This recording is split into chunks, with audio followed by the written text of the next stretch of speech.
Hey, this is Matt once again. Welcome back to another video. This is another paid request, this time for Nate. They do that for that, and for those interested requesting pretty much any type of videos, topics, reactions, commentaries, reviews, re-reviews, randomness, out of blueness, whatever it may be, feel free to send it either directly to my PayPal or join my Patreon. Both links are down below in the info box. And I don't know why I'm having this like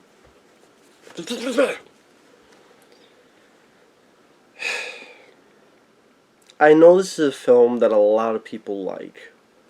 I know this is a film a lot of people enjoy. A lot of people think it's a great comedy. It's an underrated comedy. It's one of the best black comedy motion pictures ever. But honestly, this is the third time I've seen this film in my life. I hope it's the last time, because I think the critics were right on this one. Roger Ebert and the other critics that trashed this film when it came out, it was a box office bomb when it came out, and I think it deserved it. This is when Robin Williams wanted to do different stuff, and honestly, I think his other ones, like 1 Hour Photo and Insomnia, did that much better than this one. I found it unfunny, I found it obnoxious, I found it way over the top when I think subtlety. If this film was a lot more subtle and a lot more smarter and a lot more wittier, I think it would be funny. But it's just more loud, more blatant, more outrageous. It was more annoying and irritating to me than funny.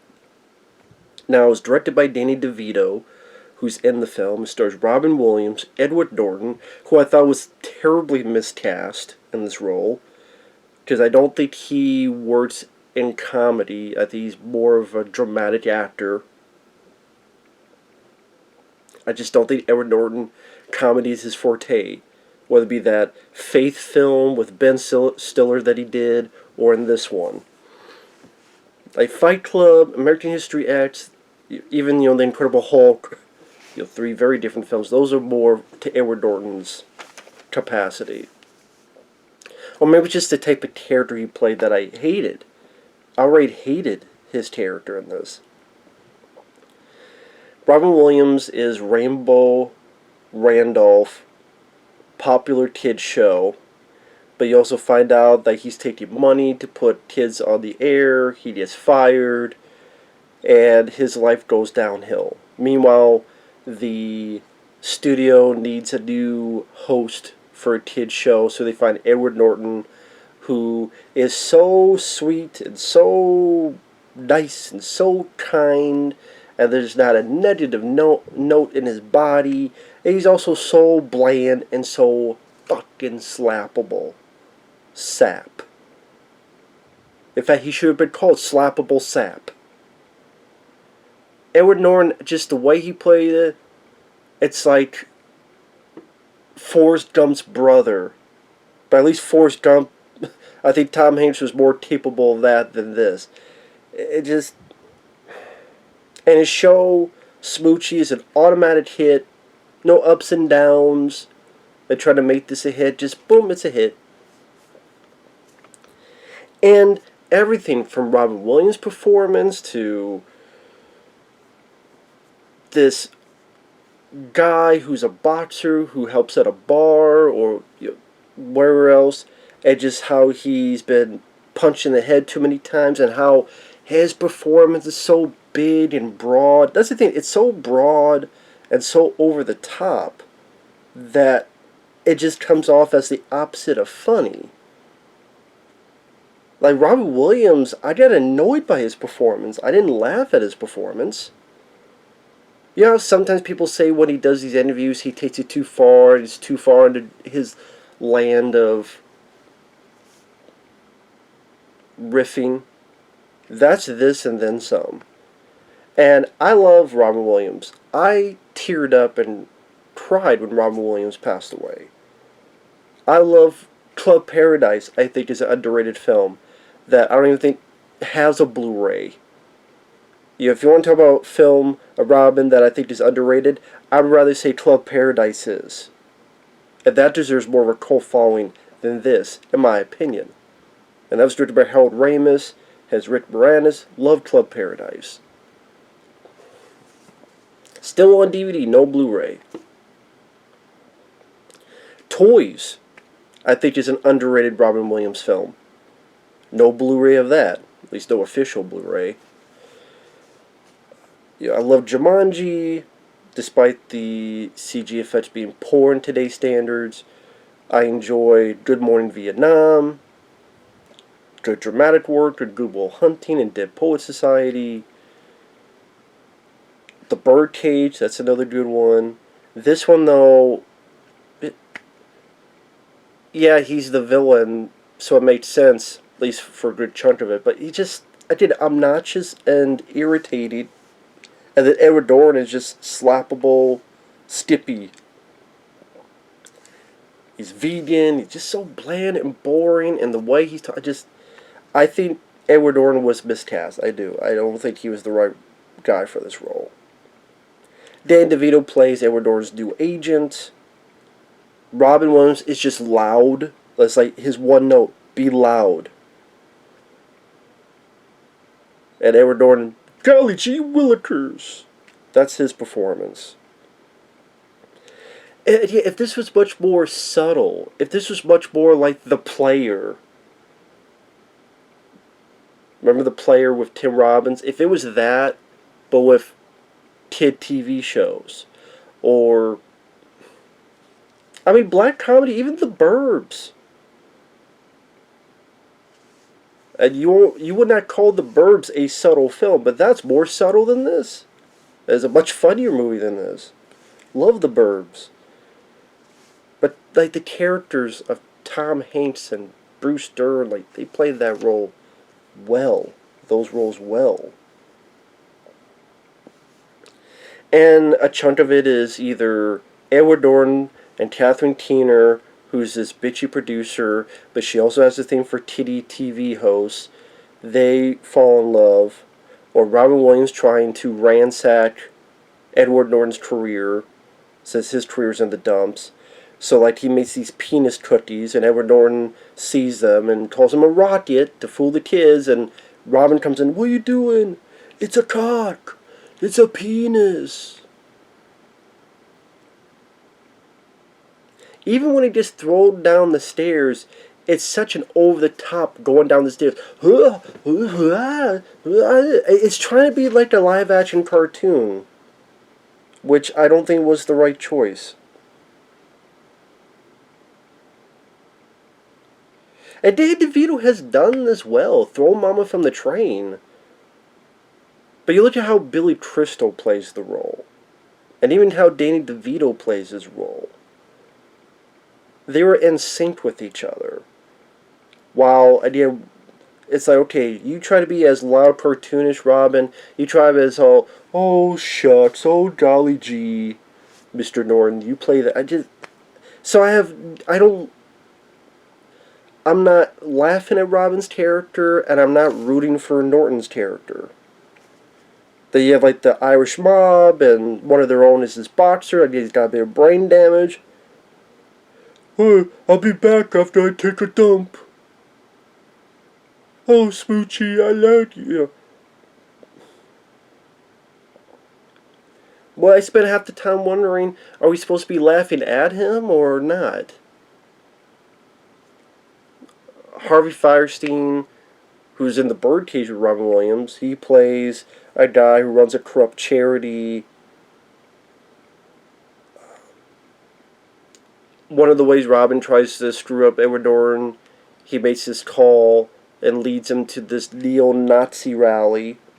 Which I have to wonder, what was that phone call like to these neo-Nazis? Hey, by the way, come here and you'll see Smoochy.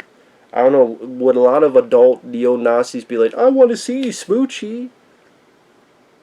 Or were they led to believe it'd be a clown? Were they led to believe it'd be a naked lady? Would they be led to believe it's... I don't know. But then it's found out the Irish mob threatened Robin.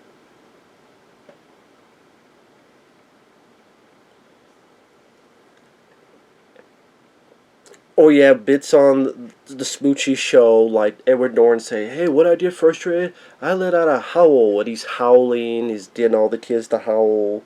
I know it's meant to be funny, but I'm sitting there knowing, this is just stupid. This is lame. I don't see what's funny about this. Again, I get what the critics were saying at the time. I truly do.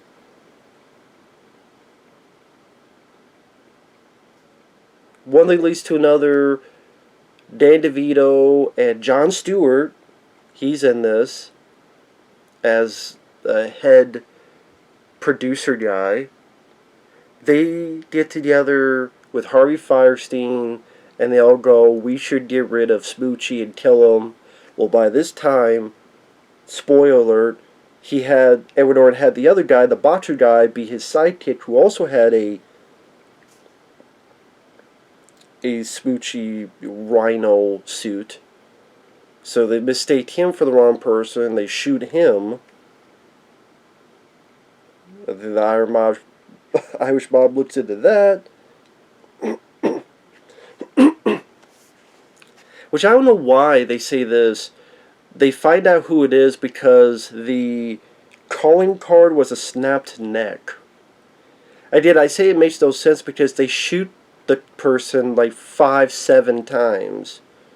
So I don't know why you shoot 5-7 times. It's a dead body. Then you go up and snap the neck of a dead body, and it's just like, that's a really stupid calling card. If you snapped his neck, why the hell did you shoot him then? If that was your calling card to snap his neck, but whatever. You had to have something so that A could get to B to get to C.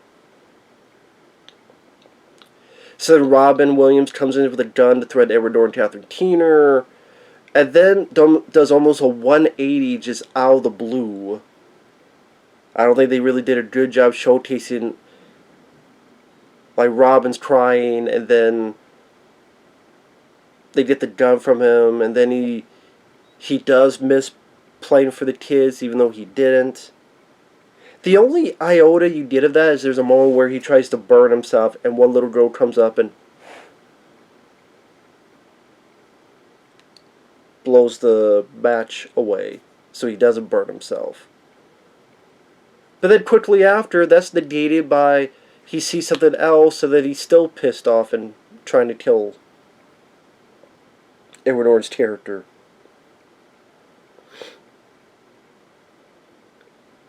In that moment where Robin has the gun, that's where you just... And yeah, I love Robin Williams. I miss the guy. But this is where you have the more obnoxious, where he's just... Oh, I am Pharaoh, and you are my slave. And just, going on this riff, just going like a Tasmanian devil, going A to Z to B to G to D to T. Without rhyme or reason. And like I said, then all of a sudden he's... friends. I just thought it was a bit abrupt and a bit too quick and a bit, I don't know, it just didn't work for me.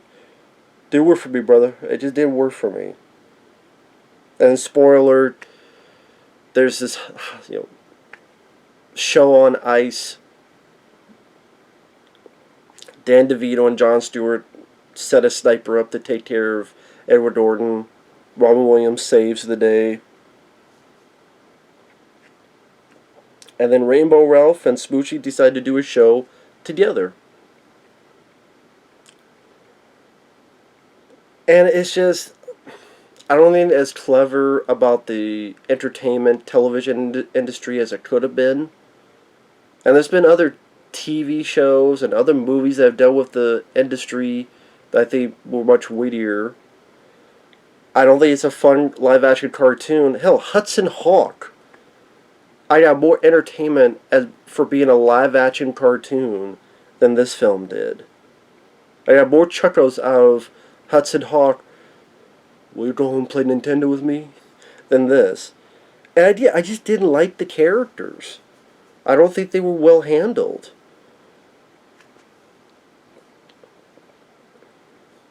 I don't think Edward Norton was the right fit.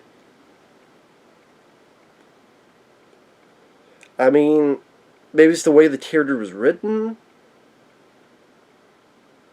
Maybe just... everything's just so broad and so widespread that, like I said, the movie to me was more obnoxious than anything. It was more irritating, like I said before. And I know, again, if you love the film, teach their own. If you think it's hilarious, teach their own. I didn't laugh a single time. And the 3 times in my life I've seen this film, I have not laughed at it. But if you want to laugh at a boxer talking like he's brain damaged going, I'll be back after I take a dump. Or just Robin being loud. If I want loud, I'll just go watch Father's Day with him and Billy Crystal, which I got more chuckles out of that film, and that's a flawed film. I got more chuckles out of Father's Day than I did out of this. So, again, black comedy, I'll stick with The Burbs. A take on entertainment, I'll stick with The Player. It's just, like I said, I get why it bombed, I get why the critics trashed it, and I agree with them. But that's just my opinion. So with that said, thanks for watching, take care, we'll see you guys later.